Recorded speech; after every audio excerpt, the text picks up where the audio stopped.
రాకడలో ప్రభు ఎందుకు వచ్చాడు తెలుసు, ఏం చేశాడు, ఎంతవరకు ఉన్నారు, ఏమైపోయారు, ఇది అందరికీ తెలిసిన విషయమే కదండి. క్లుప్తంగా ప్రభు ఎందుకు వచ్చాడంటే పాప క్షమాపణ నిమిత్తమై నశించిపోయిన దానిని వెదకి రక్షించుటకు వచ్చాడు. ఆయన ఏం చేశాడు? మన కోసం సిలువలో ప్రాణత్యాగం చేసి పునరుద్ధానుడై ఆరోహణమై వెళ్ళిపోయాడు. మొట్టమొదటిసారిగా మరణించి మరణాన్ని గెలిచి లేచి పునరుద్ధాడైనటువంటి దేవుడు ఒకే ఒక్క దేవుడు. ఆ దేవుడే మన యేసుక్రీస్తు ప్రభుల వారు. ఇక్కడ దేవుడు మొదటి రాకడ గురించి అది క్లుప్తంగా మనం అనుకుంటే, రెండో రాకడ గురించి ఎక్కువగా స్ట్రెస్ చేసి చెప్పుకుందామండి. ఎందుకంటే మనం అంత్య దినాల్లో ఉన్నాము. పైగా పాస్టర్ గారు కూడా ప్రకటన గ్రంథము ధ్యానిస్తుండగా, మనకు బోధిస్తుండగా ఈ అంత్య దినాల గురించి మరొకసారి మనం జ్ఞాపకం చేసుకుందామని దేవుడు నాతో మాట్లాడాడు. ఇక్కడ రెండో రాకడ గురించి చెప్పుకుంటే, పరిశుద్ధ గ్రంథంలో 3/4 వంతు ప్రభువుల వారు రెండో రాకడ గురించి మనకు ఉంది. పరిశుద్ధ గ్రంథంలో మనకు ఎక్కువ భాగము 3/4 వంతు రెండో రాకడ గురించే పొందుపరచబడి ఉంది. మనం కూడా ఆయనతో పాటు ఎందుకు రెండో రాకడ? ఆయన తిరిగి వస్తాడు. వచ్చి ఏం చేస్తాడు? మనల్ని తీసుకెళ్ళడానికి వస్తాడు. మనం కూడా ఆయనతో పాటు పరలోక రాజ్యంలో నివసించాలనే ఆశ, కోరిక ఆయనది. మరి ఫర్ ఎగ్జాంపుల్ మనం ఏం చేస్తామంటే, ఒక కంఫర్టబుల్ హోటల్, కంఫర్టబుల్ చోటుకి వెళ్ళినప్పుడు మనతో కూడా మన పిల్లలు ఉంటే ఎంత బాగుండు అనుకుంటాం కదండి. అలాగే ఆయన ఈ లోకంలో ఉన్న తల్లిదండ్రులకి ఎంత ఆశ ఉంటే, పరలోక తండ్రి మనకు ఆ తండ్రికి మన ఎంత ఆశ ఉండాలి. ఈ రెండో రాకడ గురించి తీసుకున్నప్పుడు మనం ఆయన చాలా విషయాలు ప్రవక్తల ద్వారా, దేవదూతల ద్వారా ఆయనే స్వయంగా తన రెండో రాకడ గురించి తెలపటం జరిగింది. ఎందుకు? హెచ్చరించాడు, చాలా హెచ్చరించి చెప్పాడు. ఎందుకు హెచ్చరించాడు? ఆయనకి ఈ ఆశ వలనే. మనం పిల్లల్ని చూడండి, త్వరగా నిద్రపోండి, భోజనం చేద్దురండి అని పిలుస్తాం. వాళ్ళు కాసేపు రాకపోతే నేను వచ్చానంటే చూడండి అని బెదిరిస్తాం. ఎందుకు? పిల్లలని మనం కోపగించుకోవడానికి కాదు, వాళ్ళు ఇన్ టైంలో భోజనం చేయాలని, ఇన్ టైంలో నిద్రపోవాలని మనం కోరుకుంటాం, వాళ్ళ మంచిని కోరుకుంటాం. అలాగే దేవుడు కూడా ఇక్కడ మనకు మొదటి రాకడలో దేవుడు ఎలా వచ్చాడండి? రక్షకుడుగా వచ్చాడు. రెండవ రాకడలో ఎలా వచ్చాడు? రాజులకు రాజుగా, ప్రభువులకు ప్రభువుగా వచ్చాడు.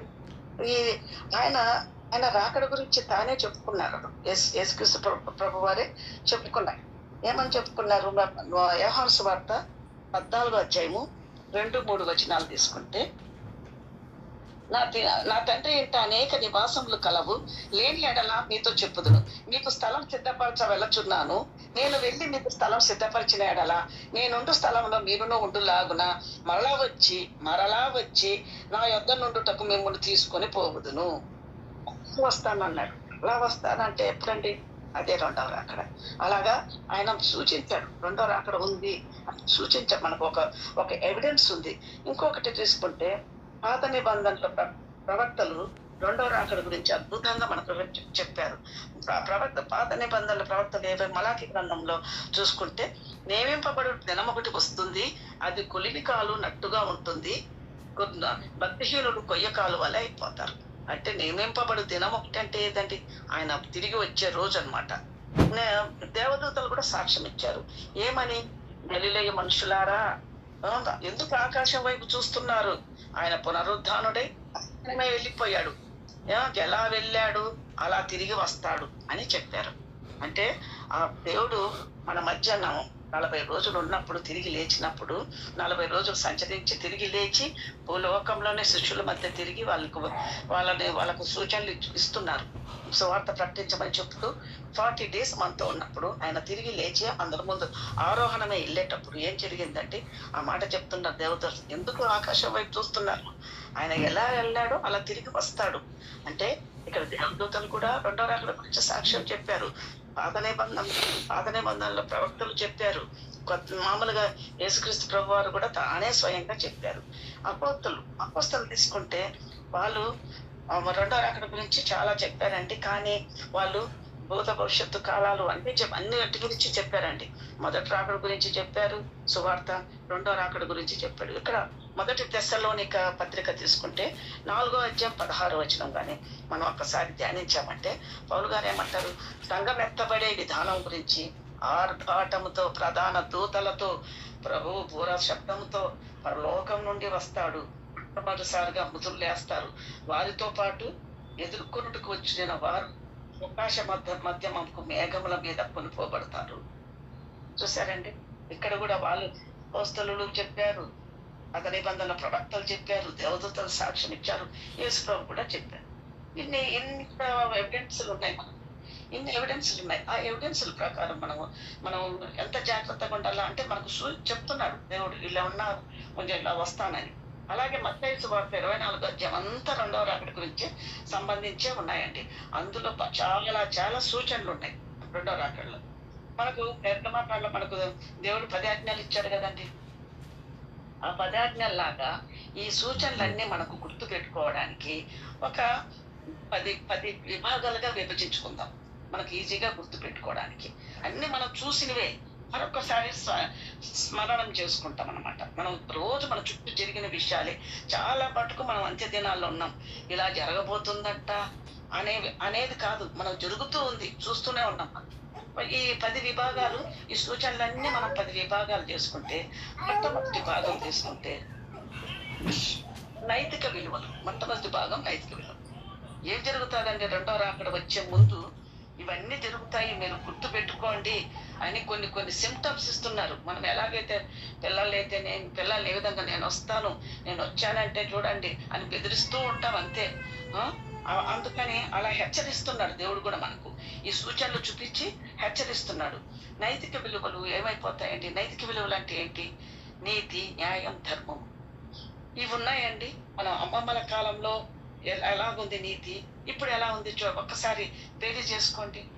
ఇప్పుడు మా తరంలో అంటే వాళ్ళు చిన్నపిల్లలు అయితే తెలియదేమో, పూర్వ అమ్మమ్మల కాలంకి ఇప్పటికి ఎలా ఉంది న్యాయం, నీతి అనేది. అలాగే తమ భేదం లేదు. మనిషి జంతువుగా అయిపోతున్నాడు. జంతువుకి జ్ఞానం తక్కువ, దానికి ఇష్టం వచ్చినట్టు వెళ్తుంది. మనిషికి నైతిక విలువలు ఉండబట్టి ఒక ప్రవర్తన, మంచి ప్రవర్తనతో ఉండాలి. యాక్చువల్గా అంత్యదినాల్లో ఏం చేస్తారు? ఒకరికొకరు మోసం చేసుకుంటారు. విశ్వాసులైనా మోసం చేస్తారు, అవిశ్వాసులు అయినా మోసం చేస్తారు. సంఘంలో ఒకరికొకరు మోసాలు, అబద్ధ ప్రవక్తలు వస్తారు, వాత వేయబడి మనస్సాక్షి వస్తుంది. ఎక్కడ మొదటి తిమోతి పత్రిక 3 తీసుకున్నాం అనుకో, ఏమంటుంది? ఆ అబద్ధికులు వాత వేయబడిన మనస్సాక్షి గలవారై, ఆ అబద్ధికులు వాత వేయబడిన మనస్సాక్షి గలవారై మొదటి తిమోతి గ్రంథంలో పొందుపరిచారు. ఇది ఏం జరుగుతుంది? ఈ విధంగా దేవుడు కూడా మళ్ళా మోసపోకూడదు అని కూడా చెప్పాడు. ఏమని మత్తయి సువార్తలో తీసుకుంటే మనము, మీరు మోసపోకుడి, ఎవడును మిమ్మల్ని 24:4 చూస్తే, ఎవడును మిమ్మల్ని మోసపరచకుండా చూచుకొనుడి. అంటే మోసాలు జరుగుతాయి, అన్యాయాలు జరుగుతాయి, అవినీతి తాండవిస్తుంది, న్యాయం అనేదే ఉండదు అని ఆ సూచనలన్నిటిని బట్టి మనము జాగ్రత్తగా ఉండాలి. ఎందుకు జాగ్రత్తగా ఉండాలి?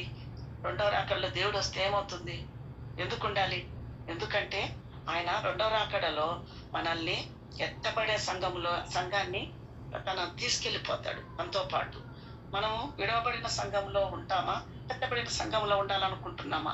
ఆయనతో పాటు వెళ్తే మనం పరలోకంలో ఉంటాము. విడవబడిన సంఘంలో ఉంటే ఈ భూలోకంలో శ్రమల కాలంలో ఉంటాం. ఏది కావాలి మీకు? కాబట్టి నిర్ణయం తీసుకోవాలి. ఇవన్నీ మనకు జరగబోయే చుట్టూ మన ప్రపంచంలో, మన లోకంలో జరిగే వీటి సంఘటనలన్నింటినీ మనం చూసుకొని జాగ్రత్తగా ఎత్తబడే సంఘంలోకి వెళ్ళిపోవాలి. వెళ్ళిపోవాలంటే ఏం చేయాలో మీకు తెలుసు. వాక్యానుసారంగా నడుచుకోవాలి, ఆజ్ఞానుసారంగా నడుచుకోవాలి, విశ్వాసంతో ఉండాలి, దేవుణ్ణి మాత్రమే ఆరాధించుకోవాలి. ఇవి ఉన్నాయి, మనకు అన్ని తెలుసు. ఓకేనా? ఇప్పుడు ఇక్కడ అంత్య దినాల్లో మనుషులు మృగాల్లా మారిపోతున్నారంటే ఏమని?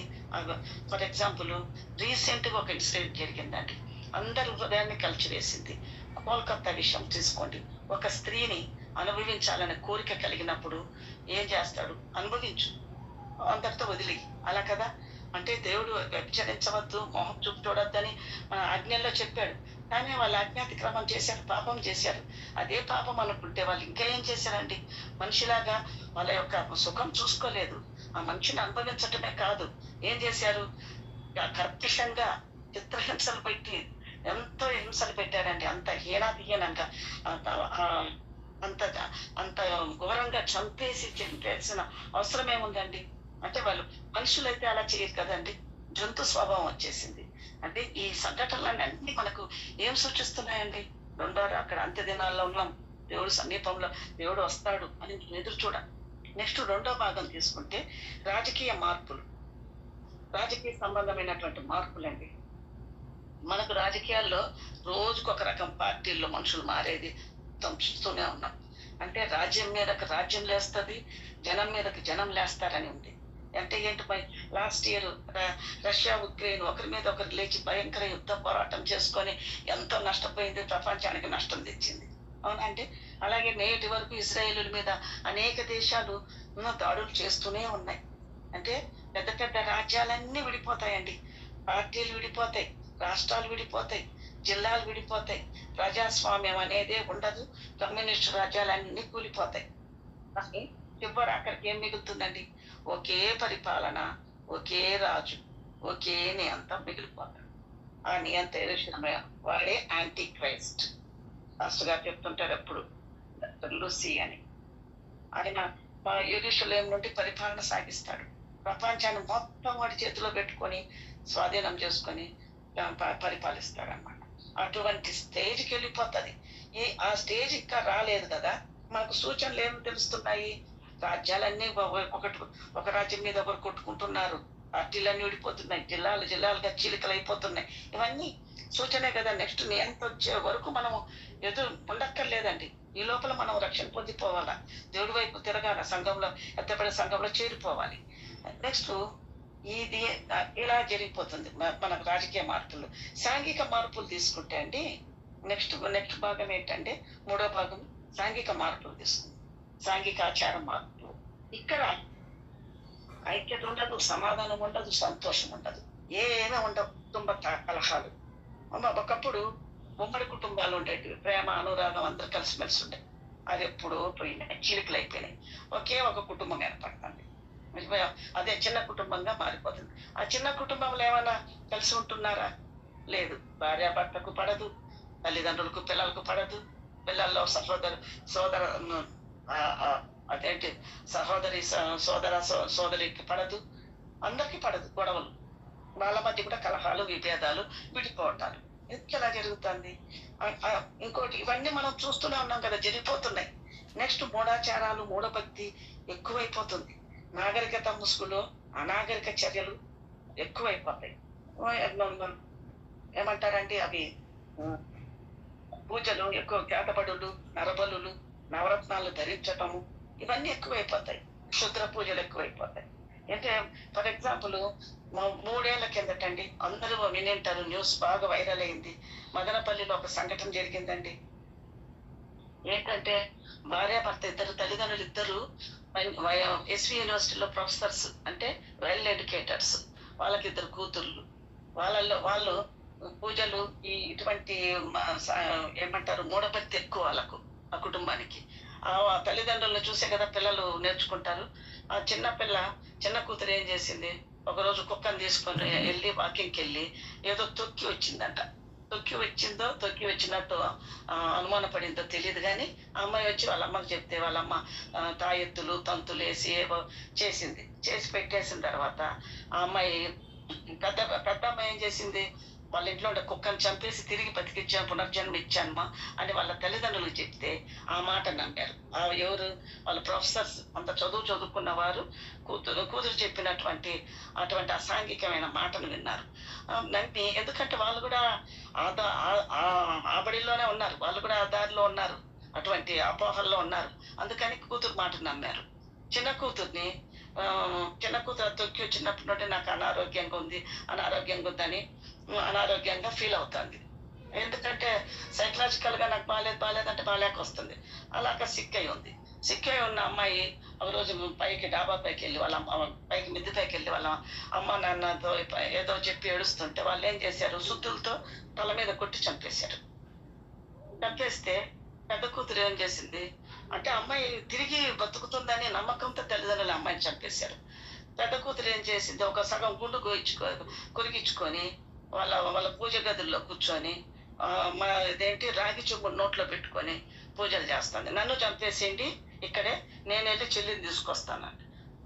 ఆ అమ్మాయి మాట నోట వచ్చిందో లేదు, వాళ్ళు సుత్తులు తీసుకొని చంపేశారు పేరెంట్స్ ఆ అమ్మాయిని. చూడండి వాళ్ళు ఎక్కడున్నారు, ఎంత అనాగరికతలో ఉన్నారు, చదువుకొని ఎంత మూఢభక్తులు ఉన్నారు. చంపేశారు. ఇంకేముంది, పునర్జన్మ ఎక్కడుంది? దేవుడు లేని కుటుంబాలు అలా ఉంటాయి. ఆ విధంగా మూఢభక్తి ఆచారాలు వస్తున్నాయి. కుటుంబాల్లో కలహాలు తీసుకుంటే మ్యారేజెస్ ఏమి నిలుస్తున్నాయండి. ఇప్పుడు మొన్న ఒక పెళ్లి జరిగిందంటండి. పెళ్లి జరిగితే అప్పుడే రింగ్స్ మార్చుకున్నారు, చేతులు పట్టుకొని బయటకు వస్తున్నారు భార్యాభర్త. ఆమె ఐ హీల్స్ వేసుకొని తట్టుకొని స్లిప్ అయిందట. స్లిప్ అయితే అందరి ముందు స్లిప్ అయిందని ఆయనకు అవమానం ఏందో భర్తకు మనకు తెలియదు. స్టూపిడ్ అన్నాడంట. అనగానే ఆమె ఏం చేసింది, నువ్వు నన్ను పట్టుకోకపోగా స్టూపిడ్ అంటావా అని అక్కడే విడాకులకు అప్లై చేశారంట. పెళ్ళి ఎన్ని నిమిషాలైంది. అలా ఉన్నాయండి పరిస్థితులు భయంకరంగా. నవరత్నాలు ధరించటం, నవరత్నాలు పెద్ద సినిమా యాక్టర్ ఆయన, వాళ్ళ తరతరాలు సంపాదించారు. వాళ్ళ నాన్నగారు కూడా సినిమా యాక్టర్. మరి అంత డబ్బు, హోదా, అన్ని పరపతి అన్నీ ఉన్నాయి. అయినా ఆయనకు మెడ నిండా తాయెత్తులు, చేతులు నిండా తాయెత్తులు, ఉంగరాల్లో నవరత్నాలు, ఇలాంటి మూఢభక్తి ఇలా జరుగుతుంది. ఇలాంటి మార్పులు వస్తున్నాయి. మార్పులు వస్తున్నాయంటే చుట్టూ జరిగే సమాజం మనం చూస్తున్నామంటే మనం భయపడాలండి. దేనికి? మనము ఎత్తపడే సంఘంలో ఉండాలి, ఏం చేయాలి, మనం విడవబడే సంఘంలో ఉండకూడదు అని భయపడాలండి. నెక్స్ట్ ఆర్థిక సంబంధమైన సూచనలు. ఆర్థిక సంబంధమైన సూచనలు అంటే ఏంటి? కరువులు, ధరలు పెరిగిపోతాయి, ఎక్కువైపోతాయి, ఆహార సమస్య వస్తుంది, నిరుద్యోగ సమస్య వస్తుంది, మనుషులకు బదులు యంత్రాలు నిలబడిపోతాయి. మనుషుల బదులు ఇక వచ్చేసాయి. మనం కరువులు వచ్చే చూస్తున్నాం, ధరలు ఆకర్షణ అంటే చూస్తున్నాం, ఆహార కొరత చూస్తున్నాం, అన్నీ చూస్తున్నాం. కానీ మనం తింటున్నాం కదా, మనం నిద్రపోతున్నాం కదా అనుకుంటాం. కానీ దేవుడు రెండో రాకడ సమీపంలో ఉందా అనేది మనం జ్ఞాపకం చేసుకోవటం లేదు. అందుకని మనుషుల బదులు యంత్రాలు వచ్చాయంటే ఏంటండి యంత్రాలు? అవి వరికోత మిషన్లు వచ్చాయి కదండి. ఆ పొలాల్లో పనులన్నిటికీ నాకు ఆ పొలం పనుల సీక్వెన్స్ నాకు తెలియదు, కానీ పొలంలో పనుల మనుషులు చేసే బదులు యంత్రాలు చాలా ఫాస్ట్ గా చేసేస్తున్నాయి. అంతేందుకు మన ఇంట్లో మనం గృహిణులు మనము ఏం చేస్తున్నాం? వాషింగ్ మిషన్ వాడుతున్నాం, డిష్ వాషర్ వాడుతున్నాం అంట్లు తోమడానికి. తర్వాత మనం ఫ్లోర్ క్లీనింగ్ ఒక రోబో వచ్చింది, డిస్క్ లాంటి ఒక సాసర్ లాగా డిస్క్ లాగా ఉంటుంది. దాన్ని వదిలేస్తే అదే నీళ్లు చిమ్ముకుంటూ తుడిచేసుకుంటూ ఉంటుంది. మరి మనుషులకి పని బయట మనుషులకి కూలీ పెట్టుకోలేము కదా, అంటే కూలీలు ఉండవు, ఉద్యోగాలు ఉండవు మనకు. ఈ విధంగా జరుగుతుంది. సాంఘిక సంబంధమైన వృత్తులు ఇలా జరుగుతున్నాయండి. ఇవన్నీ మనం గుర్తుపెట్టుకోవాలి. ఇది ఆర్థిక సూచనలు అంటే ఇది. చివరాఖరికి ఏమవుతుందండి? ఒకే బ్యాంకు, ఒకే ఆర్థిక వ్యవస్థ వస్తుంది. ఒకే బ్యాంకు, ఒకే ధర, ఒకే మార్కెట్ మనకు వచ్చేది. ఒకే మార్కెట్, ఒకే ధర. ఈ విధంగా మనకు ఈ విధంగా ఒకే వస్తాయండి. వచ్చిన తర్వాత మనం ఏమవుతాము? నెక్స్ట్ చారిత్రక మార్పులు అండి. చారిత్రాత్మకమైన మార్పులు. పరిశుద్ధ గ్రంథంలో జరిగిన చారిత్రక సంఘటనలు చాలా ఉన్నాయి కదండి. అవన్నీ ఉన్నాయి. అవన్నీ ఎంతో అద్భుతంగా మనకు తెలుసు. ఎన్ని అద్భుతాలు చేశాడు దేవుడు ఆ చరిత్రలో. ఇవన్నీ మనం చూసుకుంటే ఒళ్ళు గగురు పొడుస్తుంది, అంత గొప్ప దేవుడు అన్ని అద్భుతాలు సృష్టించాడని. అవన్నీ ఫర్ ఎగ్జాంపుల్ అద్భుతాల్లో చరిత్రలో ఒకటి మెయిన్ ఇంపార్టెంట్ ఒకటి అనుకుంటే ఏంటండి? ఎర్ర సముద్రం రెండు పాయలుగా చీలటం. ఇవి చారిత్రాత్మక సంఘటనలు తిరిగి పునరావృతం అవుతాయంటండి. మరి అది ఈ సూచనలకు ఇది గుర్తు. నెక్స్ట్ ప్రవచనాత్మకమైన మార్పులు, ప్రవచనాలు అన్నమాట. పరిశుద్ధ గ్రంథంలో ప్రవచనాలు అన్ని నెరవేరాయి కదా. ప్రవచనాలన్నీ నెరవేరుతాయి, వాగ్దానాలన్నీ అన్నట్టుగానే ఉంటాయి. మొదటి రాకడలో ఇది అన్ని ప్రవచనాలు నెరవేరాయి కదండి. దేవుడు ఎలా ఇస్తాడు, ఎలా పుడతాడు అనేది అన్ని ప్రవచనాలు, ప్రవక్తలు చెప్పినవన్నీ నెరవేరాయి. అలాగే రెండో రాకడలో కూడా నెరవేరుతాయండి. ఖచ్చితంగా మనం ఇది గుర్తు పెట్టుకోవాలి, ధ్యానించుకోవాలి, వాక్యాన్ని హృదయంలో పెట్టుకోవాలి, నాలుక మీద పెట్టుకోవాలి. దేవుడి కోసం మనం ఎదురు చూస్తూ ఉండాలి. ప్రకృతిలో కూడా మార్పులు వస్తాయండి. ప్రకృతి సంబంధమైన మార్పులు. ఒకటి ఏంటి మార్పులు అంటే పంచభూతాలు అంటే మీకు తెలుసు. గాలి, నీరు, నిప్పు, భూమి, ఆకాశం. అవునా? ఇవన్నిట్లో మార్పులు వస్తాయి. వాతావరణంలో మార్పులు వస్తాయి, సూర్యచంద్ర నక్షత్రాల్లో మార్పులు వస్తాయి. భయంకరమైన ఇప్పుడు ఉత్తరాంధ్రం వర్షాలు, వర్షాలు కాదు వరదలు. వర్షం వచ్చిందంటే కొట్టుకుపోవటమే. అమెరికాలో మన తేజ్ తుఫాన్ అంటే ఏదో అది అది అది మొన్న రోజుల కింద చూసి ఏంటది ఎయిర్పోర్ట్ చూపిస్తున్నారు, విమానాలన్నీ అబద్ధమే రన్వేలో పరిగెడుతున్నాయి. అంటే అంత గాలి వాన, ఒక కార్లు అయితే పల్టీలు కొడుతూ వెళ్ళిపోతున్నాయి. ఇంత భయంకరంగా ఉన్నాయి మార్పులు. ఇది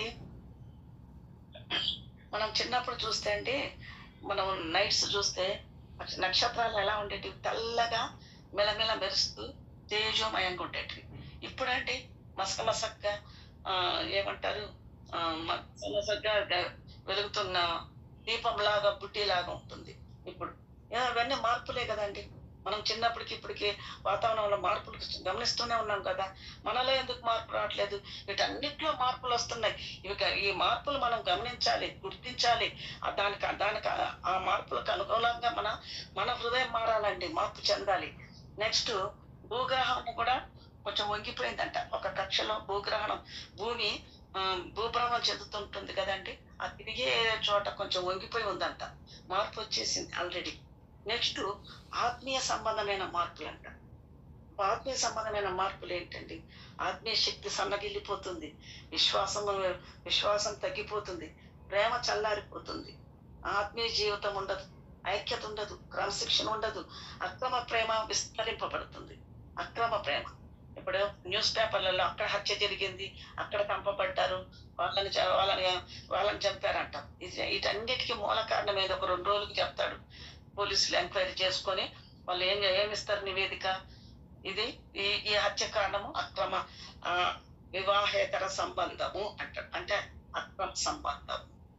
ఎక్కడైనా ఇవే వేస్తున్నాయంటే ఎక్కువ గొడవలకి హత్యలకి మెయిన్ కారణం అక్రమ సంబంధం. ఇంకోటి ఏంటంటే ఇవన్నీ జరుగుతున్నాయి కదండి. మనకి ఏం చేయాలా? ఇంకోటి చెప్పాలంటే మెయిన్ అంటే అది అందరూ వినండి దయచేసి. వైజ్ఞానిక మార్పులు, విజ్ఞానంలో మార్పులు అనమాట. ఈ విజ్ఞాన సంబంధమైన మార్పులు ఏంటి? మనుషుల జ్ఞానం బాగా పెరిగిపోయింది, తారాస్థాయికి వెళ్ళిపోయింది మనుషుల జ్ఞానం. మనుషులు ఏం చేస్తున్నారు? జీవం గల కంప్యూటర్స్ ని, రోబోలు కూడా తయారు చేస్తున్నారు. అవును కదండి. దేశాల మధ్య దూరం తగ్గిపోతుంది.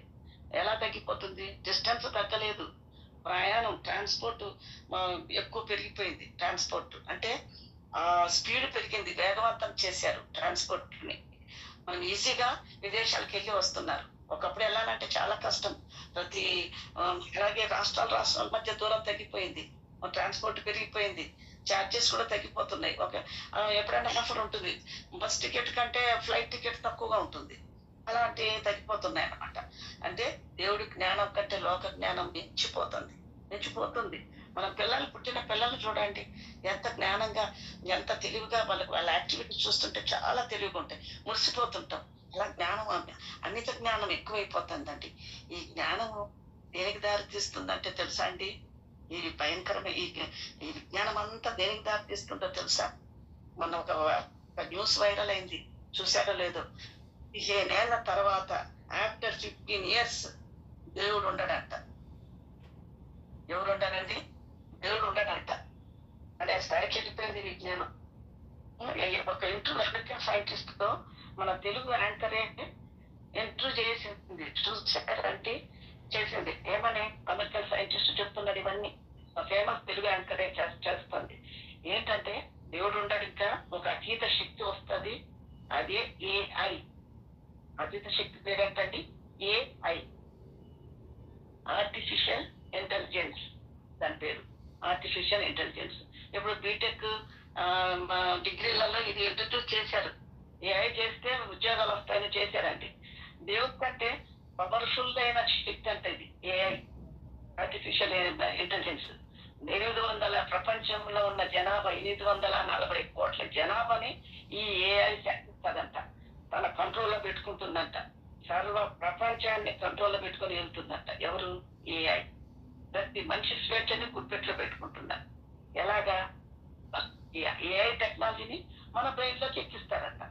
మన మనసులో ఉన్న మాటలు, మన తలంపులు అన్ని వాళ్ళకి తెలిసిపోతాయి. ఆల్రెడీ ఆధార్ కార్డులో ఐరిస్ చేశారు.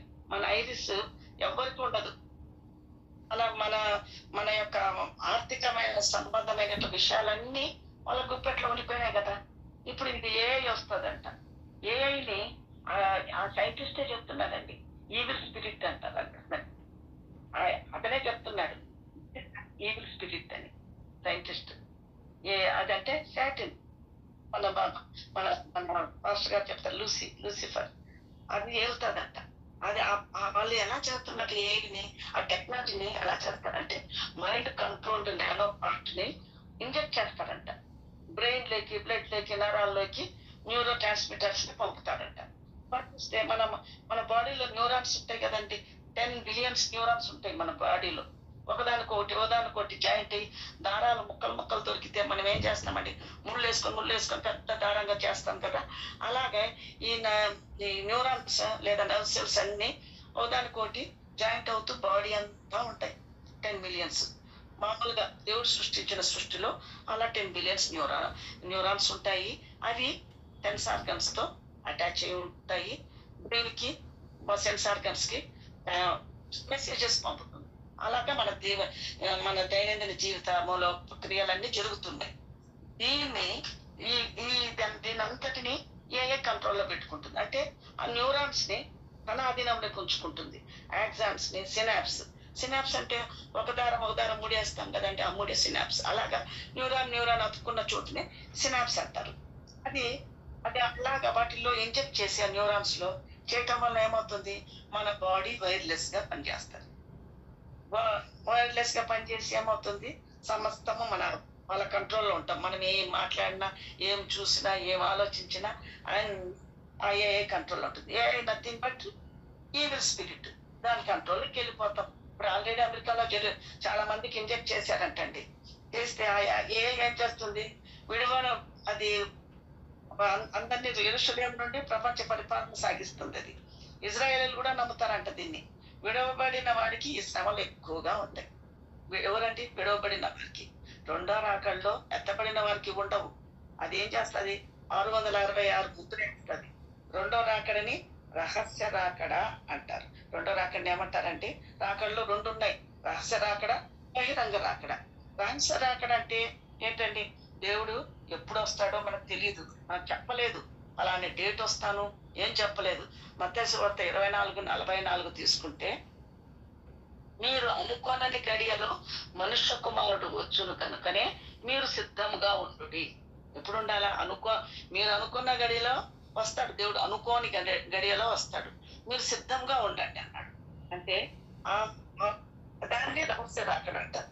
బహిరంగ రాకడ అంటే ఏంటండి, ఆయన సంఘాన్ని ఎత్తబడి రెప్పపాటలో సంఘాన్ని ఎత్తుకొని తీసుకెళ్ళిపోతాడు.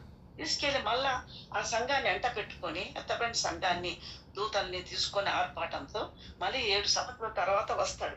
వచ్చినప్పుడు ఏం జరుగుతుంది, వచ్చినప్పుడు ఆ దేవుడు చివరిలో సంఘాన్ని ఎంట పెట్టుకొని వచ్చినప్పుడు ఈ భూలోకంలో వెళ్తుంది కదండి ఇది ఈవిల్ స్పిరిట్. అప్పుడు 3వ ప్రపంచ యుద్ధం వచ్చి దేవుడు దాని మీద పోరాటం చేసి విజయాన్ని పొందుకొని అదే యెరూషలేము నుండి ఆయన యెరూషలేమును స్వాధీనం చేసుకొని, ఆ సైతాన్ చేతిలో నుండి ఏఐని పడగొట్టి యెరూషలేమును స్వాధీనపరుచుకొని, యేసుక్రీస్తు ప్రభు వారు కూడా యెరూషలేము నుండే పరిపాలన కొనసాగిస్తాడు. ఆ పరిపాలనే 1000 ఏళ్ల పరిపాలన చేస్తాడు. ఆ 1000 ఏళ్ల పరిపాలన తర్వాత ఏం జరుగుతుందండి, తర్వాత భూమిని అంతా కాల్చేస్తాడు, శూన్యమైపోతుంది. మళ్ళా ఆది కాండం మొదట అధ్యాయంలోకి వెళ్ళిపోతుంది. మరి ఆ శూన్యమైన భూమిని నూతన సృష్టిస్తాడు.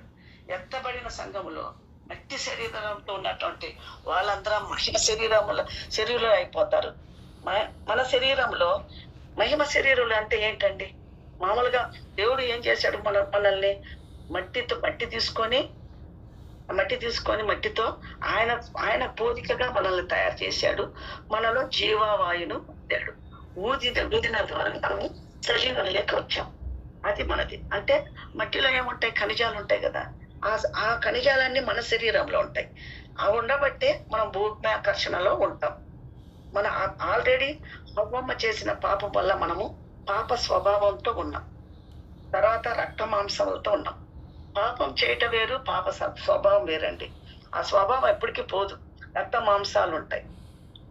కాబట్టి మనము ఇవన్నీ మామూలుగా మట్టి శరీరంలో ఉంటాయి.